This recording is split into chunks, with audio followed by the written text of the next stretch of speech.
आसों के वासी जोड़ीदारों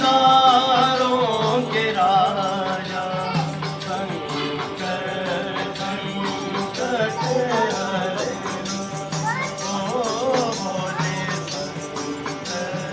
संकट हरे